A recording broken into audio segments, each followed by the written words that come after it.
आज तक हमारे राजस्थान विश्वविद्यालय में मेन गेट पर कभी भी हमने महिला पुलिस कर्मी गार्ड देखी नहीं है।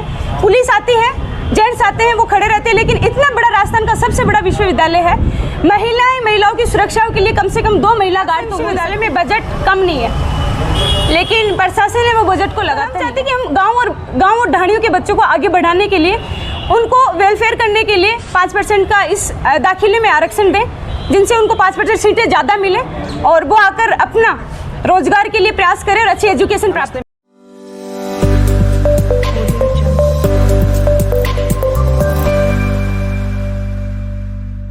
हम हैं राजस्थान विश्वविद्यालय के अंदर। यहाँ पे हर एक छात्र नेता मैदान में है। हमारे पास हैं रितु बराला, जो कि एनएसयूआई से दावेदारी कर रही हैं। रितु बराला से जानेंगे उनका मैनिफेस्टो क्या है, वो छात्र हितों के लिए और लड़कियों के लिए खास तौर से वो क्या क्या अपने मैनिफेस्टो में जो है वो क्या करने वाले हैं। नमस्कार रितु, आपका आरजे टीवी 24 में स्वागत है। धन्यवाद आपका आरजे टीवी का कि हमारे कैंपस में आकर हमारी बात लोगों तक पहुँचाने का काम कर रहे हैं। धन्यवाद आपका। रितु, सबसे पहला सवाल तो मेरा ये है कि आपका मैनिफेस्टो क्या होने वाला है? सर्वप्रथम तो हमारे जो छात्र संघ चुनाव हैं वो 2 साल के गैप के बाद हो रहे हैं, और हमारे मैनिफेस्टो में हमने मुद्दे उठाए हैं कि सर्वप्रथम तो हम हमारे राजस्थान विश्वविद्यालय में डिबेट रखना चाहते हैं कि जब तक बच्चों में वाद विवाद प्रतियोगिता नहीं होगी तो मुद्दे नहीं उठेंगे और मुद्दे नहीं बनेंगे और मुद्दों का सुझाव नहीं निकलेगा, तब तक हमारी मांगें पूरी नहीं होंगी।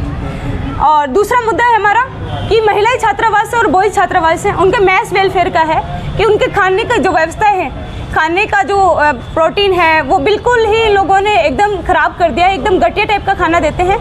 तो हम राजस्थान विश्वविद्यालय प्रशासन से मांग करते हैं कि जो हॉस्टलों की मैस की वेलफेयर है, उनके खाने की व्यवस्था है, खाने की प्रोटीन वाली जो मात्रा है वो बढ़ाई जाए और अच्छा खाना उनको दिया जाए ताकि उनकी हेल्थ बनी रहे। और तीसरा हमारा मुद्दा है महिलाओं की सुरक्षाओं को लेकर।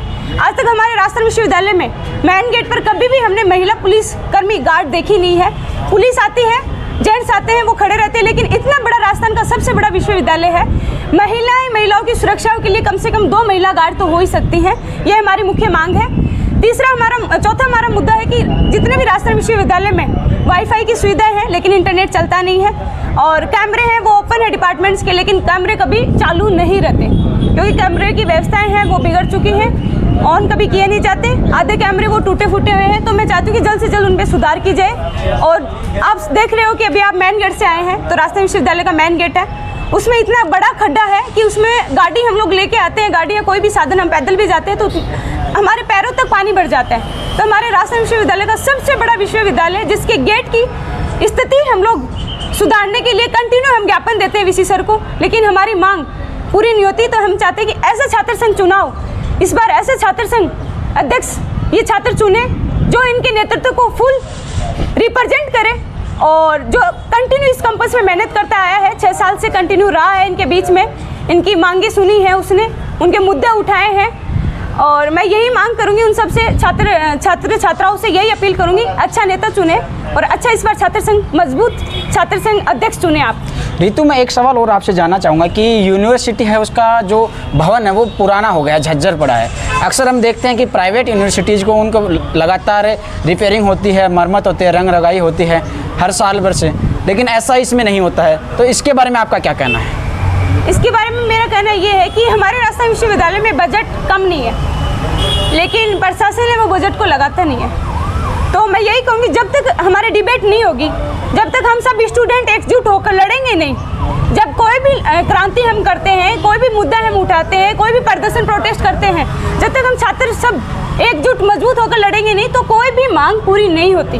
तो मैं जल्द से जल्द मैं तो यही कहूँगी कि सब छात्र एक साथ आएँ, मजबूती से हर मांग उठाएं और वो अंत तक लड़ें, तब जाके हमारी मांगें पूरी होंगी। ये तो एक सवाल और जानना चाहता हूँ मैं कि आप शेखावाटी से आते हैं और गांव ढाणी से बिलोंग करते हैं, तो क्या है कि यूनिवर्सिटी के अंदर जो बच्चा आता है वो गांव ढाणी से आता है अक्सर, 70-80% यहाँ पे एडमिशन वहीं से होते हैं। तो यूनिवर्सिटी में एडमिशन लेने की बहुत सी प्रॉब्लम फेस करनी पड़ती है, उसके बारे में आपका क्या कहना है? उसके बारे में मेरा कहना है कि सबसे ज़्यादा राजस्थान विश्वविद्यालय में जो विद्यार्थी आते हैं वो राजस्थान के पूरे राजस्थान के भी विद्यार्थी हैं और आउट ऑफ स्टेट के भी विद्यार्थी हैं। तो गांव और ढाणी से आने वाले बच्चों के लिए मैं ये चाहती हूँ कि उनको जब दाखिला दिया जाए तो उनको 5% का आरक्षण दिया जाए, क्योंकि बहुत सी ढाणियाँ ऐसी हैं जहाँ पर आज भी बिजली की सुविधाएं अवेलेबल नहीं हैं, उनके पास आज भी पूरी सुविधाएं नहीं पहुँच पाती है, जिसके कारण वो बच्चे कहीं ना कहीं यहाँ तक पहुँच ही नहीं पाते हैं। तो हम चाहते हैं कि हम गाँव और ढाणियों के बच्चों को आगे बढ़ाने के लिए उनको वेलफेयर करने के लिए 5% का इस दाखिले में आरक्षण दें, जिनसे उनको 5% सीटें ज़्यादा मिले और वो आकर अपना रोजगार के लिए प्रयास करें और अच्छी एजुकेशन प्राप्त करें। एक यूनिवर्सिटी के अंदर जैसे अक्सर अपन प्राइवेट यूनिवर्सिटी में देखते हैं कि वहाँ पे बाहर से कंपनी आती है, मतलब जब कंप्लीट होते हैं तो वो जॉब के लिए, लेकिन यहाँ पे इसमें आरयू के अंदर ऐसा कुछ नहीं होता। उसके बारे में क्या करने वाला है? हमारे राजस्थान विश्वविद्यालय में पहले कैंपस में हमारे आती थी प्लेसमेंट के लिए, बाहर से कंपनी आती थी जो रोजगार देती थी, और कुछ सालों बाद ऐसा हुआ कि राजस्थान विश्वविद्यालय में कंपनी आनी बंद हो गई। लेकिन हम फिर से ये मांगे उठाएंगे कि हमारी राजस्थान विश्वविद्यालय में कंपनी आए और प्लेसमेंट करें, बच्चों को रोजगार दें, जिनसे उनको रोजगार मिल सके और उनका विकास हो सके। जी, तो एक चीज़ और बताइए कि यहाँ पे जो लाइब्रेरी है वो काफ़ी टाइम से बनी हुई है, लेकिन उसका उद्घाटन नहीं हो रहा है, तो उसके पीछे क्या कारण है? लाइब्रेरी है, सेंट्रल लाइब्रेरी के जस्ट पास में अभी न्यू बिल्डिंग एको लाइब्रेरी की बनाई गई है। हमने वो मुद्दा उठाया भी था, वीसी सर को ज्ञापन भी दिया था, लेकिन उसका जो फर्नीचर वगैरह था वो उस टाइम पूरा बना नहीं था, लेकिन आज वो कहीं ना कहीं पूरा तैयार हो चुका है। तो मैं चाहूँगी कि हम जल्द से जल्द इस लाइब्रेरी को अब ओपन करवाने की मांग करते हैं, और जल्द से जल्द हमारे सभी छात्राओं को ये है कि पढ़ने के लिए उनको सुविधा चाहिए और पढ़ने के लिए लाइब्रेरी अवेलेबल होगी। एक इस लाइब्रेरी से काम कैसे चलेगा? इतना 30,000 छात्र छात्राएं हैं हमारे राजस्थान विश्वविद्यालय में, तो हम चाहते हैं कि जल्द से जल्द जो दूसरी लाइब्रेरी नई बनी है वो ओपन हो और सारे विद्यार्थी उसमें एजुकेशन लें। रितु, एक चीज़ और बताइए कि यहाँ पे जो आप बात कर रहे हो लाइब्रेरी की, यहाँ पे शिक्षा की, लेकिन यहाँ पे डिजिटल शिक्षा को भी बहुत ज़्यादा बढ़ावा दिया जा रहा है, तो उसके बारे में आपकी क्या प्राथमिकता रहेगी? डिजिटल शिक्षा के बारे में हमारी प्राथमिकता ये हो रहेंगी, जो भी डिपार्टमेंट्स हैं उनमें या तो कंप्यूटर टैब लगाया जाए पूरा, जिससे कि कंप्यूटर पर स्टडी कराई जा सके उनको, और टेक्निकली उनको इम्प्रूव किया जाए सारी एजुकेशन, क्योंकि हमारे बोर्ड है वो काफ़ी पुराने हो चुके हैं। ब्लैक बोर्ड में चौक घिसते घिसते चौक पूरा हो जाता है, लेकिन वो टॉपिक पूरा नहीं होता कभी। तो मैं चाहती हूँ कि अभी सुविधा इतनी हो चुकी हैं, बस सुविधाओं में सुधार करना है, और सुधार के लिए हम संघर्ष कर रहे हैं, हर लड़ाई लड़ रहे हैं। आप एनएसयूआई से दावेदारी कर रहे हो जी, जो कि कांग्रेस से ताल्लुकात रखता है, तो अगर आप एनएसयूआई से टिकट मिल जाती है और आप छात्र संघ अध्यक्ष बन जाते हो, तो आप कांग्रेस पार्टी है आपकी, तो उसके द्वारा आपके क्या प्राथमिकताएं रहेगी यूनिवर्सिटी के अंदर? सर्वप्रथम तो यूनिवर्सिटी के लिए हमारी प्राथमिकता ये रहेंगी, अगर हमारी सरकार, अगर छात्र मुझे चुनते हैं, तो सर्वप्रथम तो ये लाइब्रेरी का मुद्दा है, लाइब्रेरी हम जल्द से जल्द स्टार्ट कराएंगे, और दूसरा मुद्दा है कि डिबेट स्टार्ट कराएंगे, और मैस वेलफेयर के लिए हम मैस के खाने वाने की व्यवस्थाएं सुधार करेंगे उनमें, और हमारे राजस्थान विश्वविद्यालय की गेट की और रोडों की जो स्थिति है, टूट चुकी है रोडें, पूरी क्षतिग्रस्त हो चुकी हैं, उनको नया बन के तैयार करवाएंगे, और महिलाओं की सुरक्षा के लिए 2 महिला गार्ड और 1 मेडिकल नर्स हम लोग वहाँ पर अवेलेबल करवाएंगे हॉस्टलों में, ताकि महिलाओं को कुछ भी रात को कोई भी इशू होता है वो नर्स उनको टेकल कर सके। महिलाओं से जुड़ा एक सवाल और पूछता हूं मैं कि अभी कुछ समय पहले एक केस सामने आया था कि कुछ लड़के छात्र संघ चुनाव के बहाने बाहर से आते हैं और वो मैं हाई हेल्प के नाम से कुछ लड़कियों के साथ छेड़छाड़ करते हैं, तो उसके बारे में आपका क्या कहना है? उसी के बारे में मेरा ये कहना है कि महिला पुलिस गार्ड होनी चाहिए। महिलाओं की सुरक्षा के लिए महिला पुलिस गार्ड होंगी तो उनको सुरक्षा ज़्यादा से ज़्यादा मिलेगी, और इसी के लिए हम ये मांग, मैं कई टाइम से ये मांग उठाती आ रही हूँ, और जितना रहेगा तो मैं जब अगर छात्र संघ अध्यक्ष चुनी जाती हूँ तो मैं ये मांग पूरी करूँगी। राजस्थान विश्वविद्यालय से जो छात्र संघ अध्यक्ष बनता है वही आने वाले विधायक हो या MP MLA बनता है, या यूँ कहें कि राजस्थान की राजनीति में वो बड़ा एक नेता, जननेता बनता है। तो अगर रितु बराला छात्र संघ अध्यक्ष बनते हैं तो वो क्या, कहाँ देखते हैं अपने आप को?